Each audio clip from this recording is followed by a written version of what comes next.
Bernard Messière, je suis le président d'Art Communauté et le maire d'Ars-sur-Couze. Alors il s'agit du portage de produits locaux à domicile. Quand on a dit ça, on a tout dit et il faut quand même, ça mérite un peu d'explication. Le territoire d'Art Communauté est un territoire à forte proportion agricole. Dans le territoire d'Art Communauté, il y a des lieux un peu isolés où il y a des consommateurs et ces consommateurs ont le droit aussi sûrement de consommer des produits agricoles de qualité et il y a des producteurs de produits de qualité.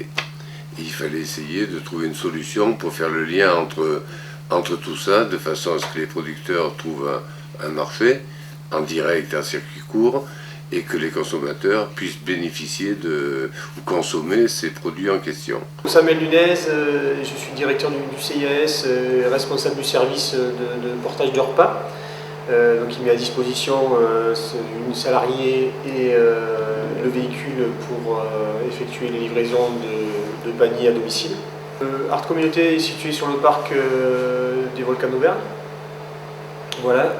Il a un territoire qui est, on va dire, double, avec une partie de plaine et une grosse partie de montagne, en l'occurrence le plateau du Césalier qui se trouve grosso modo à 1000 mètres d'altitude. Alors ce projet a été initié en 2011. Démarrant en 2011. Oui. 2011, donc la FR-CIVAM est venue nous présenter ce projet. Ils étaient à la recherche d'un territoire d'expérimentation et Art Communauté donc, avait tous les atouts nécessaires pour réaliser cette expérimentation-là. Pour ce qui me concerne en tout cas, je suis aussi responsable du service d'aide à domicile, donc toutes les personnes âgées à domicile qui n'avaient plus ou peu accès à ce type de produit peuvent être livrées chez eux et ça c'est un vrai plus. Au démarrage, bien avant l'expérimentation et la rencontre d'Art Communauté, en fait, moi j'avais mené un travail d'état des lieux sur le département du Puy-de-Dôme pour voir effectivement quels étaient les dispositifs existants, ou pas d'ailleurs, en matière d'approvisionnement de personnes, on va dire, un petit peu exclues des systèmes alternatifs de vente. Donc j'avais plutôt ciblé les personnes âgées, isolées, handicapées, et notamment bénéficiaires de services d'aide et de maintien à domicile. L'idée c'était de pouvoir se servir de structures existantes sur le territoire pour mettre à bien ces projets si dans mon état des lieux je découvrais qu'effectivement il n'y avait rien. Et pour le coup ça n'existe pas, ça n'existait pas, soit des portages de paniers à domicile, soit la création de repas portés à domicile à partir de produits locaux. Donc en ayant fait le tour effectivement, comme le disait Samuel, des différentes communautés de communes en charge de portage de repas ou de services de maintien à domicile, Art Communauté s'est tout de suite porté volontaire pour développer ce type de service, donc qu'ils ont fait le choix d'ouvrir à l'ensemble de la population locale.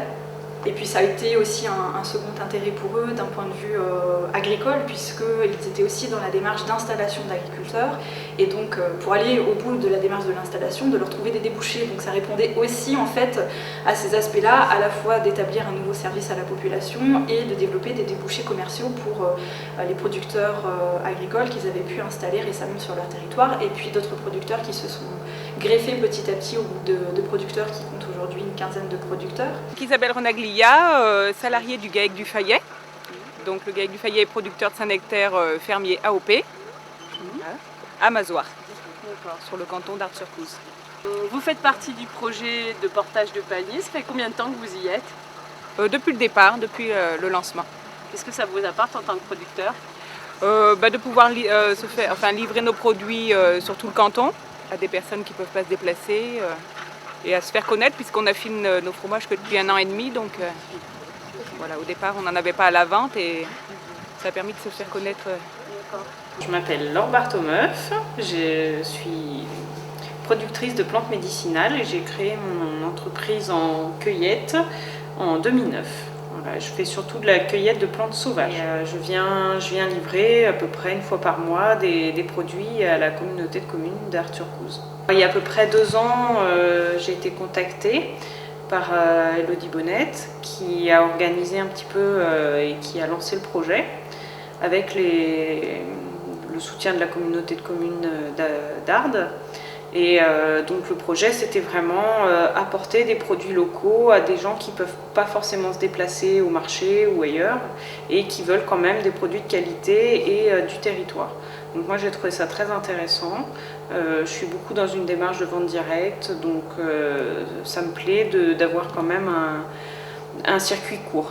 Donc ça s'est déroulé, le projet s'est déroulé pendant 1 an avec des réunions pour savoir exactement qui, comment, à quelle fréquence, les livraisons, etc. Et il y a à peu près 1 an, un peu plus d'1 an maintenant, presque 1 an et demi, a commencé vraiment le portage de paniers à domicile. Disons que sans le soutien du CIVAM et de Art Communauté, je pense que c'est un projet qui n'aurait pas pu aboutir. C'est vraiment, on est intégré vraiment en tant que producteur dans le projet, on a créé une association, etc. Mais il faut savoir que c'est quand même beaucoup porté par la Comcom et par Elodie Bonnette. Mais je sais qu'il y a eu beaucoup d'interventions au niveau de l'hygiène, au niveau de plein de choses, quoi. Donc il y avait beaucoup de choses à prendre en charge et à prendre en compte, et c'est pour ça que juste des producteurs, je pense pas qu'on aurait pu réaliser un tel projet. Une fois que la machine a été lancée d'un point de vue d'Art Communauté, on s'est lancé dans l'élaboration de dossiers de demande de financement. On a rencontré les différents financeurs potentiels. Et puis moi j'ai fait aussi un travail de remobilisation des producteurs que j'avais pu identifier au cours de mon travail d'état des lieux, et puis de recensement de producteurs avec des productions différentes qui pourraient venir étoffer le noyau de producteurs du démarrage du projet pour avoir une diversité de produits suffisamment intéressante d'un point de vue du consommateur et du choix du consommateur.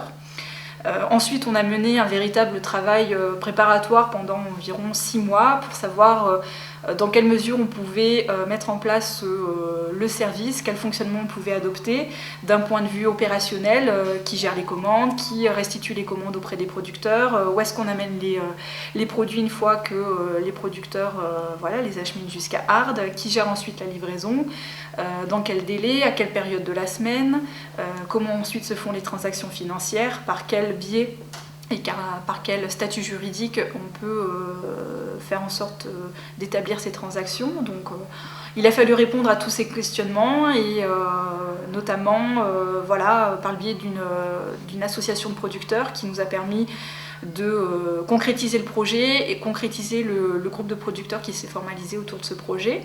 Et les financeurs, plusieurs échelons ont participé, à la fois l'État par le biais de la DRAF Auvergne, en particulier le service régional de l'alimentation, le Conseil régional d'Auvergne, le Conseil général du Puy-de-Dôme, le Pays d'Issoire d'Allier via un fonds leader, et puis Art Communauté qui a également financé l'aménagement du local et a mis à disposition le local et un certain nombre d'équipements. Ce type de projet a, je dirais, une plus-value, des intérêts qui sont multiples, parce qu'effectivement, comme le disait Elodie, au-delà du fait de pouvoir proposer des produits locaux aux personnes, à l'ensemble de la population, il y a aussi un intérêt économique dans la mesure où ça permet d'étoffer un petit peu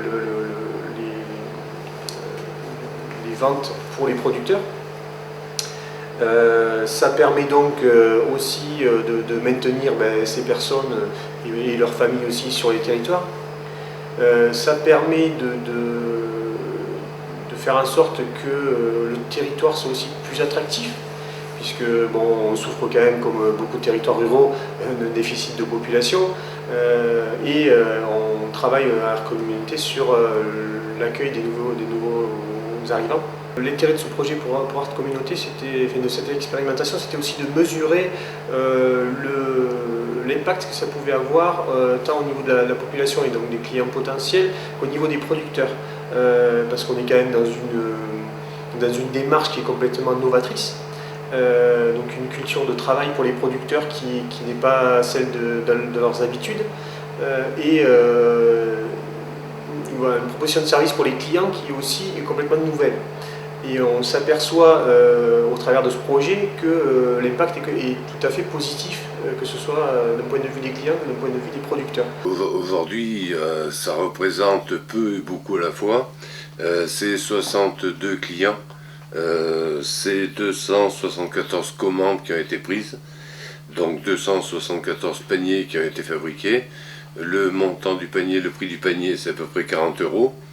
Ça a généré un chiffre d'affaires de 13 500 €.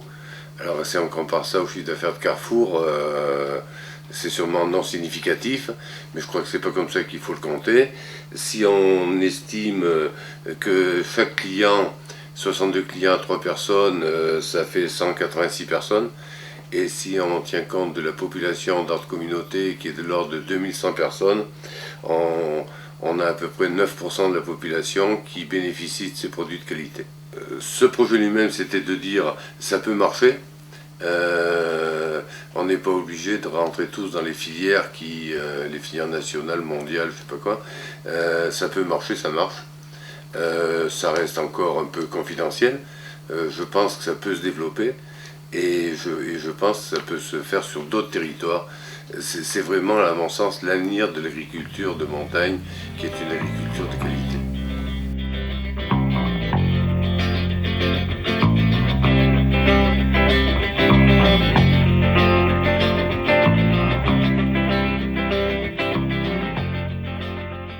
Je m'appelle Marien Sablery, je suis agriculteur sur la commune des Vaux-les-Bains, en Creuse.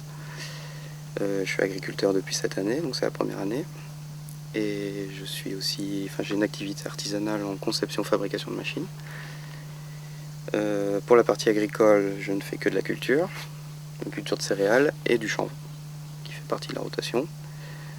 Et donc l'autre activité, elle a démarré avec l'idée du tromel, le crible pour le chanvre. Jean-Paul Rigaud, je suis agriculteur en agriculture biologique sur la commune de Lubillac. L'intérêt de la plante. Bon, déjà plante à pivot et plante en ce qui concerne notre activité à fibre. Donc la fameuse fibre que le tromel est censé extraire, et en dessous le corps de la plante qu'on appelle chènevotte et qui va être destiné à faire les matériaux de construction. Voilà. Et le troisième intérêt de la plante, la graine. La graine qui produit une huile d'excellente qualité. Déjà la motivation de vouloir faire une culture autre que les cultures habituelles. Après, parce que c'est une culture où il y a beaucoup de choses à faire, les débouchés, la transformation, enfin il y a gros à faire pour la développer. Donc c'est intéressant, c'est un projet intéressant. Et puis d'un point de vue agronomique, c'est une culture en plus, c'est une autre plante, donc c'est intéressant dans les rotations des cultures. Et puis c'est l'idée aussi d'avoir la possibilité de transformer un produit qui pousse sur l'exploitation, donc plus passer par de la valorisation et vendre un produit fini, plus qu'un blé tout simple. Donc c'est ce qui m'intéresse.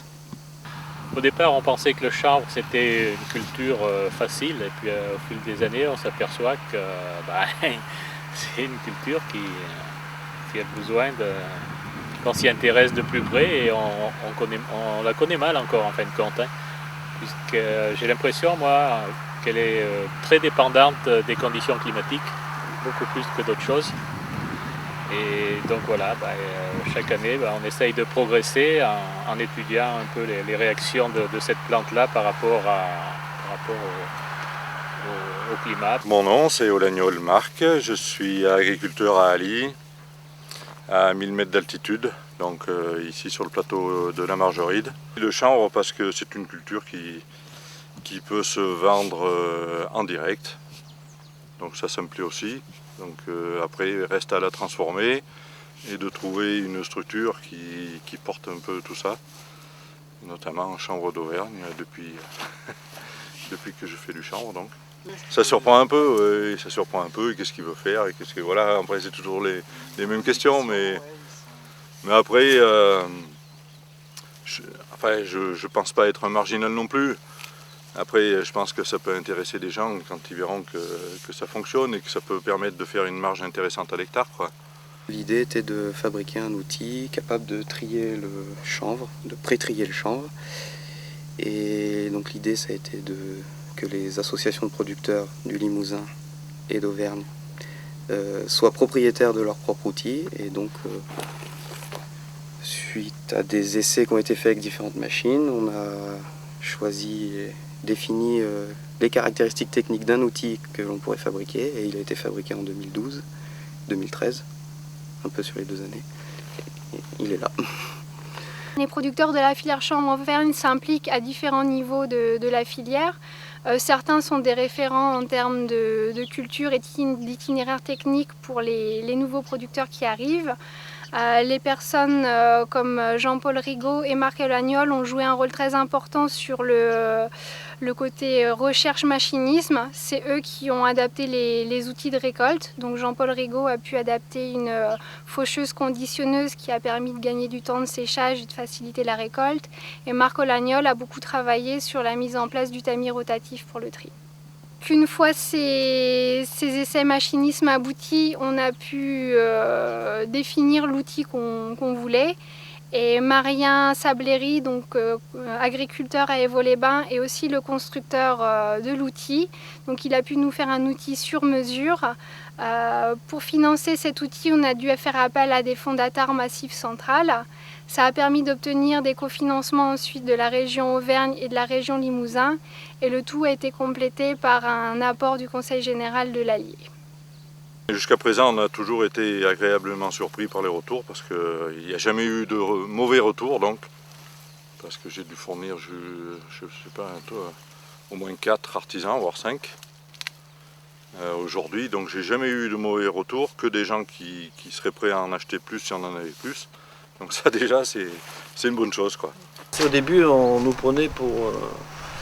comment dire, je vais être méchant, mais c'est pas péjoratif, les écolos de 68, quoi. Et on disait non, nous on a une entreprise, on a du personnel à faire travailler, et si on trouve un matériau qui est fiable, et il est fiable pour la restauration, voilà, mais au début, on était, même dans le coin, on était regardé à la loupe par nos collègues. Qu'est-ce qu'il veut nous faire? Voilà. Partir sur une filière Auvergne de chanvre était très bien, mais il fallait absolument pour nous, les professionnels, labelliser ce couple. C'est ce qu'on a fait en 2011 avec la maison de Florence Gauzy, on peut dire son nom, elle était partenaire dès le début aussi. Et ça c'est important. Donc chaque fois que depuis le début on se connaît, on se suit, j'avais toujours dit faites de la qualité d'abord que de la quantité. Et c'est ce que vous avez fait, parce que la preuve, on a abouti à une labellisation et vous avez mis 3-4 ans pour valider un couple. Et moi, par rapport à d'autres régions, ça a été très vite parce qu'il y avait vraiment la symbiose de tout le monde écoutait l'autre. Et moi qui ne suis pas du tout agriculteur, j'ai découvert vos problématiques, mais surtout vous avez écouté mes problématiques d'artisan pour la qualité et ainsi de suite. C'est ça qui est intéressant.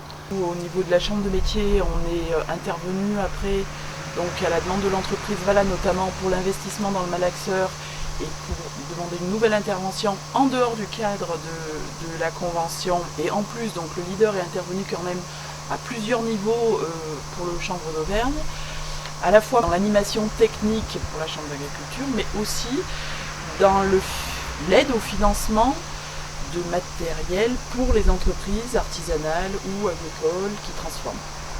Donc voilà, dont fait partie le malaxeur et l'entreprise. Le fait d'utiliser ce genre de matériaux nécessite une réflexion collective et du coup un travail collectif qu'on rencontre de moins en moins, oui. De moins en moins, aussi dans notre société, et ce qu'on décline dans l'artisanat, dans l'agriculture et dans d'autres professions, quoi. On est les leaders en Europe sur le chanvre. Et malheureusement, on est le pays où on donne le moins d'aide pour les crédits d'impôt et d'isolation sur ce matériau-là. Par rapport aux gens qu'on a reçus l'année dernière au château de Nonette, du ministère de l'écologie et surtout la filière verte, ils nous disaient que de toute façon, le gouvernement allait prendre des décisions. Alors je ne sais pas si elles sont prises ou pas, je ne m'en suis pas renseigné, mais dans les années qui allaient venir, entre 15 et 20%, je crois, de matériaux biosourcés. Et le chanvre, on est dedans. Donc voilà. Et à quand le plus tôt possible, quoi, je dirais. Et puis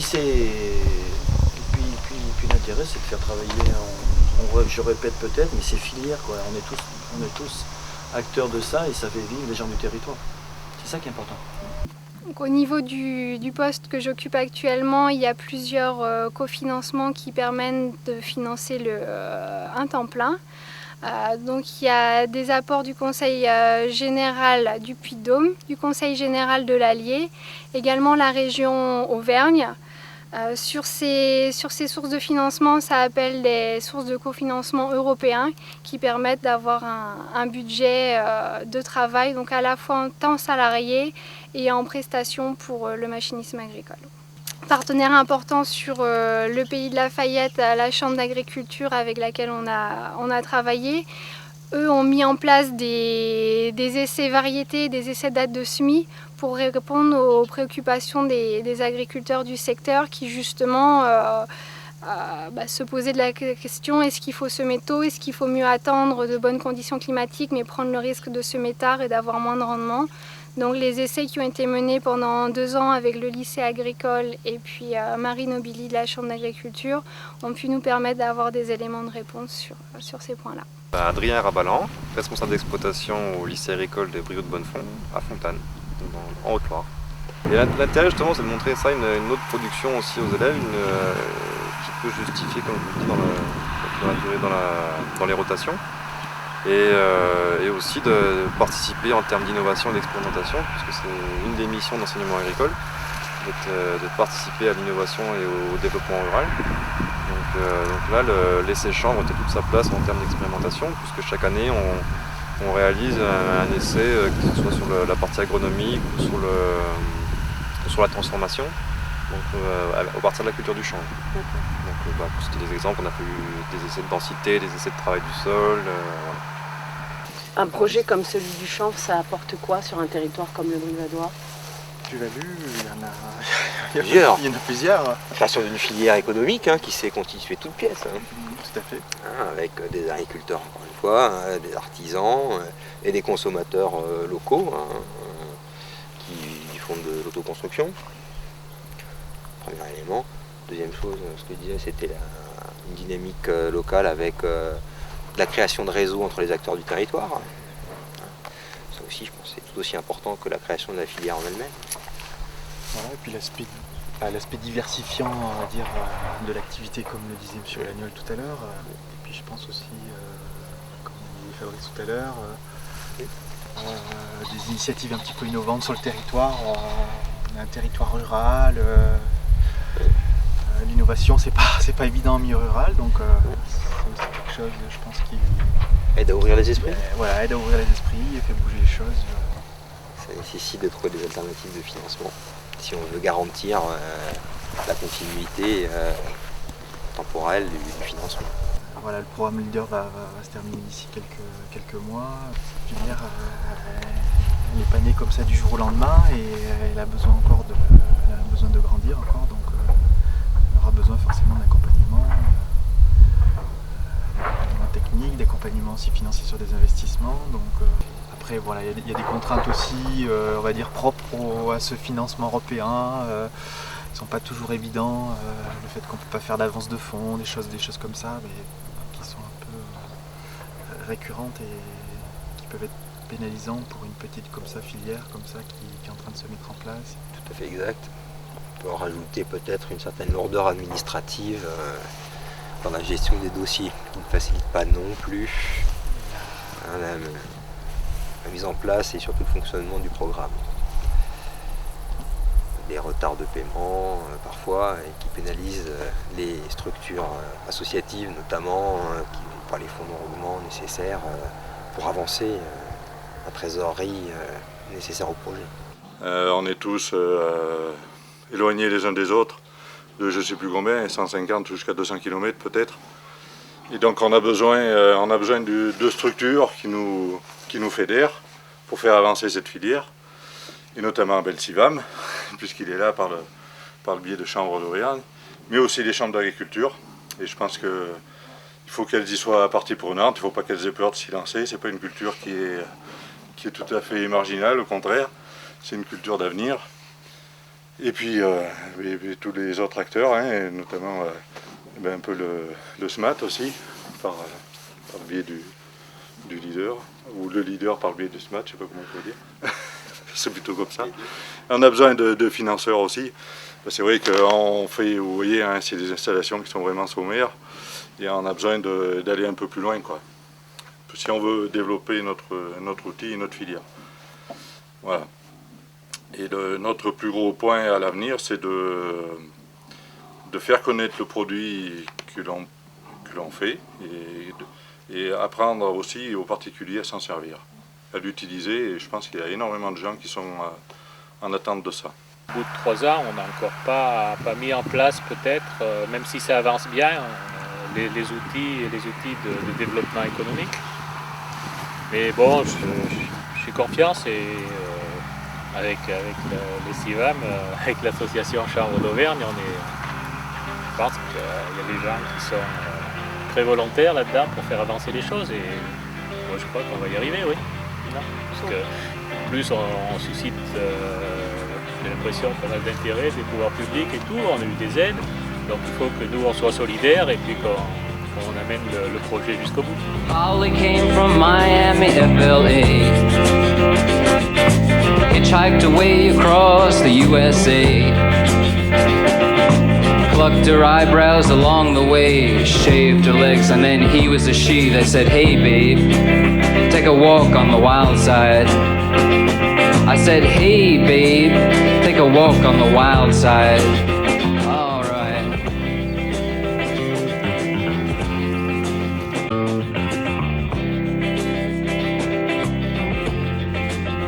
Il y a pas. Ça va aller, on va. Je pas l'action 1, scène 4.